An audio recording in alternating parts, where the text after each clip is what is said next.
Irish Nation and Irish haters. The recruiting is over. Commitments have been made. Transfers decided. Practices are in motion. Games have been slated. Bowl games are undecided with a national champion uncrowned. But to play like a champion, you need to talk like a champion.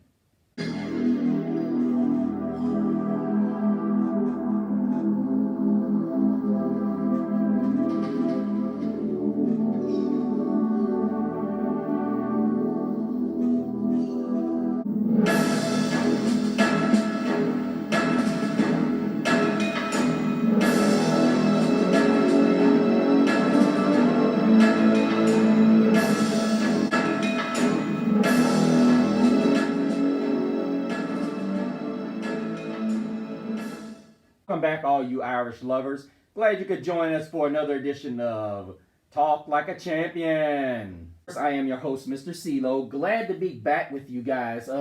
It's been about 2 weeks, you guys. I did not get a chance to do a show on the USC victory or a preview of this Notre Dame Pitt game. I'm very happy with what I saw at USC, but these last 2 weeks are very disappointing. And I'll explain why, you guys. And if you guys feel a lot like I do, you like seeing a game like this one, but then again, you're disappointed because you knew this was there all along. You know, when I said Notre Dame could go 12-0 and make the national championship, I wasn't kidding. The performance like we saw at USC, and this is the thing I've gotten irritated with, is watching so many sports analysts say that, well, USC was fool's gold. Well, let's keep it in perspective. Notre Dame had Ohio State beat. And this is not even the team that we saw. You're not going to sit here and tell me that this Notre Dame team is not as efficient of an offensive scoring machine as the Penn State Nittany Lions. You're not going to tell me that. Notre Dame and Gerard Parker have just now started to get it clicking. Now, I'm hoping that Marcus Freeman is going to keep him, Gerard Parker, as the offensive coordinator, because seeing what we saw last week and honestly seeing some issues that we're seeing with Sam Hartman rushing things a little bit, maybe that's because Jaden Greathouse is not getting open. Maybe Gerard Parker's calling some different things. I don't know. But you can see Hartman sort of rushing things, and, you know, in the 2 interceptions he had, you know, they were, I guess you could say, questionable reads, trying to force it to Rico Flores. But, you know, this has got to become a less and less of an issue when it comes to one Sam Hartman, who, in my opinion, is trying his best to put his name in the NFL draft class, if you will. I think he's done a phenomenal job. But, you know, the 5 interceptions he's had, they've been very, very costly. And, you know, to really go into what we saw Saturday, that's what I came here to do, guys, and also maybe give you a little push on what I thought of the USC game.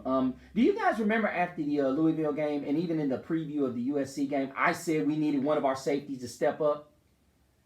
I hope you guys remember. If I have to clip it, I will. But I said one of our safeties had to step their game up. Xavier Watts, welcome to the show. Thank you. And, you know, what's really amazing is we would have had one of these big plays for our safety. And you guys know who I'm talking about. I don't want to put his name out there with that dropped interception. Everybody's talking about the 2 plays that we ran with 10 guys on the field. But that you can't do anything about that, guys. You know, and that'll probably a lot of people say, you can't do anything about it. Well, he had an interception that should have sealed the game. Just saying. But let's look at this 58-7 victory. Now I remind you guys, this is the same Pitt team that put a first-class beatdown on Louisville. Quite frankly, this Pitt team shut out Louisville in the second half of that game. Oh, yeah. And you're looking at a team that walked in wanting to be spoiler yet again. Because as of now, Notre Dame is sitting nice and pretty. It's not for the playoff contention, but a really good bowl game. And I know a lot of people are going to say, oh, it's not the national championship or the national playoff. It's not, but let us look at this from a larger point of view. For a team that's lost 2 games, we're the number 1 2-loss team. I know a lot of people are like, 2 losses, who cares? Well, I don't think Texas is going to lose another. Do I think Oregon will lose another? Absolutely. We already know there's going to be a loss between Michigan and Ohio State. Georgia could arguably lose 2 because you have the SEC title game. And you arguably could see Alabama lose 1. Another. They've got a relatively tough one. Ole Miss could relatively lose 2 more games. Oklahoma could lose 2 more. Penn State could lose 2 more. And I know people are going to say, well, does that mean Notre Dame gets back in? Presumably. And I'm going to be honest with you. If Notre Dame is to come out and they just absolutely slap around Clemson, absolutely slap around Stanford, and absolutely knock around Wake Forest, and they're moving up, and you got these 1-loss teams with 2 losses, and you already know you're going to get a loss either through Oregon or you're going to get a loss through Ohio State. Now I know a lot of people are going to say the best thing for Notre Dame is for Michigan to lose to Ohio State. I don't think so. I think everybody is awaiting Ohio State to become the fool's gold that everybody, well, I won't say everybody, but me, myself, anybody that watched that Notre Dame game knows Notre Dame won that game. You guys know it. We know it. And I know what people are going to say, stop living on that game. Well, unfortunately, we played some of our worst football at the worst possible moments. And now we've fixed it. And I know what people are going to say, well, it's kind of late, And then you look at it, the situation with the bye. We play as many games as we play and then finally get a bye. It sucks. I mean, here you go. You're getting a bye. And then right after the Clemson game, guess what? We get another bye. It's like, yeah, like we really needed that, Yeah. The schedule makers were not that good to us, to say the least. But, having said that, we have an outside chance. And I know people are going to say, oh, not much of a chance. Oh, yeah, crazier things have happened. I never thought Georgia Tech was going to beat North Carolina this weekend. I mean, Florida State could fall this week to Miami. I mean, it's possible. But I still think there's a lot of things that have to go right for us to win it. But a lot of people are not sold on Florida State. It could be. You never know. A 1-loss Florida State team, we could jump a 1-loss Florida State team because, a lot of people are saying they won a lot of close games and, they do have a common opponent with us, that being Clemson. And if we can just take a look here at what Clemson did in that game, it was 31-24. So Notre Dame has a huge opportunity to make a statement here.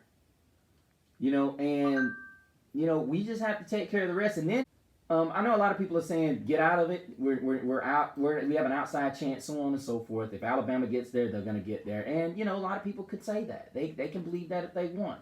Me, I don't believe it. The season is over for us until it's over. I still think we can make the college football playoff with 2 losses. We've still got 4 weeks of football left. Well, 5 weeks of football left. We're off one. I keep forgetting. We have 3 games left. And, to me, this is hugely all about whether we can finish strong. But now, let's talk about the game in itself. Notre Dame, I was ecstatic. Very ecstatic at what I saw. Chris Tyree finally turned in a performance that I had been expecting all season. And, of course, Estime had the hat trick. But I have to talk about, Chris Tyree. Because Chris Tyree is, to me, the guy that really he was the guy that was the catalyst for all of this getting started. And, he had a huge play on that Estime run for the touchdown. I'm just shocked that the very play that Tyree got open on, We haven't seen more of that this year. How many times have I told you guys that I felt like between Tobias Merriweather and, of course, Deion Colsey, who's still not back with us. Hopefully, we're going to be able to get him back in a couple of weeks and see what we have. The beautiful thing is, I know a lot of people are going to say, oh, send him off, send him into the transfer portal. Deion Colsey's 6'4", you guys. And I know a lot of people are saying, that we just need to move on with him and whatnot. But here's the reality of it. This guy's 6'4".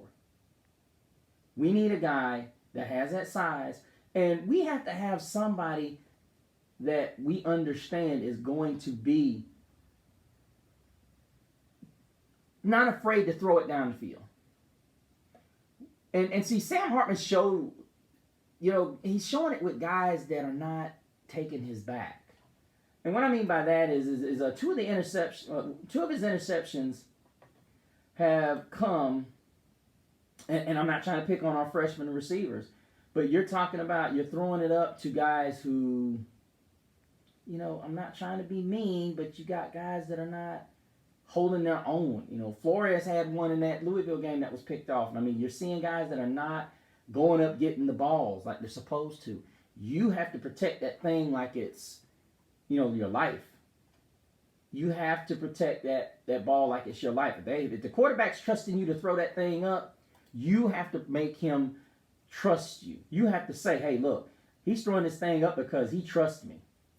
And, unfortunately, in his early struggles, this is going to be something that, hopefully he learns from it and grows from it and understands that, hey, listen, if I'm going to get more opportunities, I have to be able to perform. And that's ultimately what has to happen. We have to make plays. Our guys have to make plays. And ultimately we got some really great young players, and especially Rico Flores along with Jaden Greathouse. These guys have done a phenomenal job, and they're going to continue to do great jobs as we continue to go on. But we're going to have to finish the season without tight end Mitchell Evans, who, as you guys saw, hobbled off the field late in that game, but it was confirmed he has a torn ACL. So we've got some guys that are capable of stepping in his shoes, but he, especially Holden Stays, who had another great game. I love this guy. This guy's going to be he's going to be great to see coming back next year. But you're watching young men that are coming to bat and become some great receivers. And like I said, many of the guys that are out of South Bend, they're saying that was our weakness. I don't agree with that. We've got some really great players. I think the problem is the route trees are not efficient for what we have. You don't see enough crossers because we have the speed. You got Chris Tyree, Jaden Greathouse, and guys like Braylon James and Rico Flores. These guys are fast. You need to get them into open space. You need to get them in positions where they can outrun the guys that are around them. Do what you need to do. Get these guys the ball in open space so that you can also take your shots with guys like Tyree and Tobias Merriweather. I don't know how many times I have to say to you guys, Tobias Merriweather gets open on anybody. Because you just think, okay, he's not the feature guy. So I'm just going to throw it to him whenever. And this needs to change, Parker. Even if you got to tell Hartman, the shot goes here. That's what's got to happen. But let's give the rundown. Of course, we have Audric Estime doing his thing per usual. And this was a Pitt team that was pretty darn good against the run. I wouldn't say great, but they kept Louisville in check enough that they made Plummer throw bad balls. And ultimately, looking at the box score, we can take several things away from this game. Hartman almost had, nearly had 300 yards passing. Steve Angeli came in this game and it was 6 of 7 for 92 yards. But let's talk about Estime, who had another 100-yard game for 3 scores. And, of course, he leads the team in rushing at just over 900 yards and 12 scores. And just doing his thing. And this is why I say people, when they put when they do analysis of Notre Dame games, the first thing they say, it is imperative that Notre Dame runs the football. We know it's imperative. But let's look at how many times we ran the ball as opposed to throwing it. We had 33 total carries for 155 yards, 4 touchdowns. Guys, I don't know about you, but the reality of this thing is we have to use our running game as a weapon. One thing we have not done much of this season is snap count change-ups. Louisville did that on a regular basis. If we didn't learn anything else, in order for us to be elite, we have to use everything to our advantage, from the kickoff to the snap count. At some point, you got to go, down, set, ready, hut! No snap. Just giving you a little bit of information. And we got to use more misdirection. As much speed as we have on this field. And we ran a couple of misdirection plays. You know, a lot of times what happens is if you don't do anything but give the ball to somebody, like Flores had this 60-yarder. And, I mean, we saw a lot of deep ones this week. And I was very happy about that. But the other thing is, this has to continue. When you get teams like Pitt that like to blitz, same thing with Louisville, you have to come up with creative ways to block it and come up with creative ways to beat them, not just throwing slants and short outs and short this and that and the other. You have to say, hey, look, I'm going to put my 5'9" speedy guy out there and say, look, he's going to outrun you. I'm going to put him in motion, and then I'm going to let him run. See, and that's the other thing. You cannot let the defense sit when you see him blitzing. You send that guy in motion, you send him back in motion, that defender can't get his hands on him. It reminds me of the Ohio State-Alabama game when they had Devontae Smith. We all thought that Devontae Smith was not going to get off the line because they had two of the biggest corners in the league at the time. In the country. They're going to jam him all day. No, Alabama said, no, you're not. We're going to put him in motion. So not only was the quarterback able to watch what they were doing, but Alabama was able to get Devontae Smith on the move. You can't jam something you're just moving. Can't jam a moving force. I'm just saying, Alabama is considered one of the best teams in the country for the longest time. They use everything at their disposal. Let's speed this along. Of course, Merriweather had his 42-yarder. Tyree had his 47-yarder. Even Mitchell Evans had a 22-yarder. And Jeremiah Love had a 33-yarder. And the thing that gets me more than anything else is here we are at 7-2. In our other games, we didn't have these. Notre Dame, what separates you from winning games and not winning championships is you have to make the deep ball a part of your weaponry. It has to be in your arsenal, and you have to be willing to use it. Not just when you have to. You have to be willing to use it at all times. All points. All points.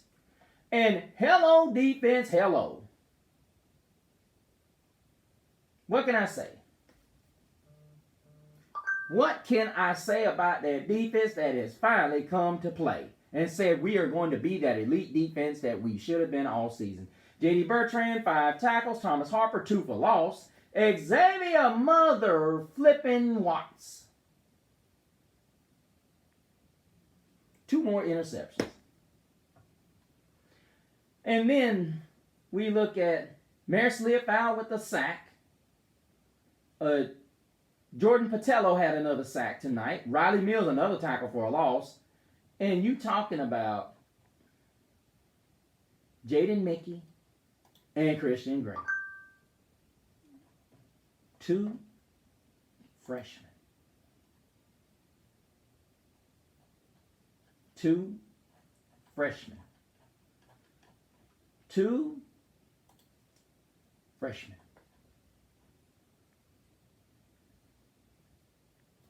And really, Jaden Mickey's interception in the early stages of the third quarter, a lot of people are going to say the game is over at 17-0. I disagree. I think the Mickey interception sealed it.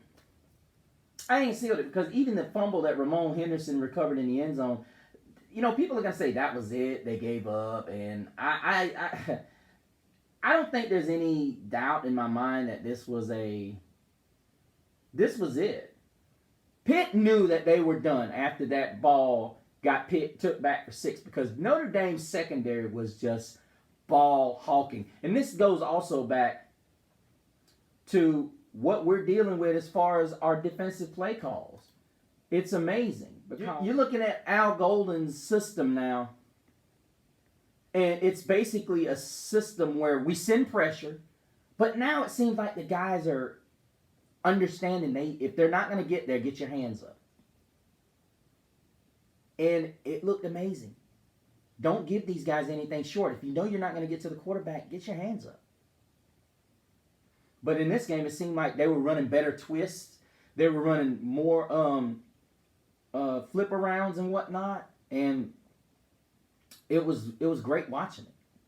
It was great watching the defense, knowing what they needed to do. It didn't look confused. And when we ran pressure from the secondary, it got home. It got home. Al Golden's good defense is finally looking like a defense that is absolutely a bona fide championship caliber defense. And I would give anything to be able to have that Ohio State game, that Louisville game, that USC game coming up right now. Now, a lot of people are going to say, you don't want to play those games back to back to back to back to back. Listen, if I can't win those 3 games back to back to back at the end of the season, I don't deserve to go to a college football playoff. I don't. But looking at it, our defense looked like a championship caliber defense, and I was very happy, just disappointed at all that's got to go right for us to get back into this playoff picture. A lot of people are going to say it's not possible. Anything's possible. And you guys know we have a championship caliber football team when they play like this and the way they play against USC. So stop talking about USC was not at that level because Utah beat them with no Cam Rising. Utah's a good football team. Oregon ain't stupid. But let me know what you guys think, guys. Of course, go to the Facebook page and leave me your comments and your thoughts and ideas on the show. I hate I've been away from you guys for so long, but most of you guys that are friends of the show know I've had some things going on in my personal life that have been very life-changing and whatnot, and I haven't been able to do the show, but I have been watching, so don't fret. I'm still happy with the USC game. I know you guys probably wanted to hear my opinion on it, and let's just say the defense has rolled over to what they did in that USC game, and I'm very pleased. But as I said, ladies and gentlemen, let's keep pushing the Irish Nation until we get to the final 4 or 5 weeks of the season, and then let's see what happens. But until the next time, may God hold you in the palms of his hand.